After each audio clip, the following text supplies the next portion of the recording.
All right, so we're talking at-home techniques that you can utilize for your babe if they're having trouble looking one way versus the other. So first things first, we're gonna get our babe into football hold here. We're gonna gently hold their arm. We're gonna raise up the elbow just to try to provide a little bit of stretch on that tissue in here. You can traction down just a teeny bit, not much, because we don't want all that tension to be pulling into that shoulder. So just be careful with this one. And then we're gonna rotate onto the other side. So again, just gently hold that arm. We're gonna traction up with baby's head. Again, very light pressure on that shoulder because we don't want all that pulling. Sound okay? Next, we're gonna bring our baby down into face-up positioning.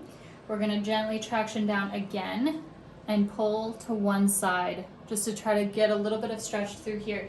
Sometimes babes don't like this. Sometimes football hold is a little bit easier for a babe to tolerate because they don't really necessarily like their head being pulled in one direction versus the other, so football hold might be your best friend. But if babe can tolerate this, that is fantastic.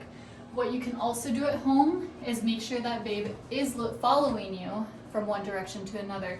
So you can gently hold behind their head and do little like cluck clucks just to try to get them to look one way, getting them to follow you, gently guiding their head, not forcing their head at all, just guiding their head, and then look the other direction with letting them follow you.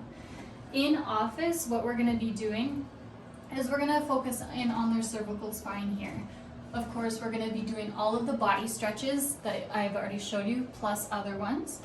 And then we're gonna focus in on that cervical spine. So for this little babe, we're gonna focus in on just gently providing a little bit of pressure to those stuck little vertebrae. We're letting them melt over top of our fingertips. We're not putting much pressure, just the pressure that you would use for the ripeness of a tomato, checking it, and just letting them completely melt over your fingers. And then for when babe gets a little bit older, if they're about 1 year old, when they don't want to sit on their backs, they're up moving around, they can't tolerate being poked and prodded, we have this fun little cervical piece that babes can use.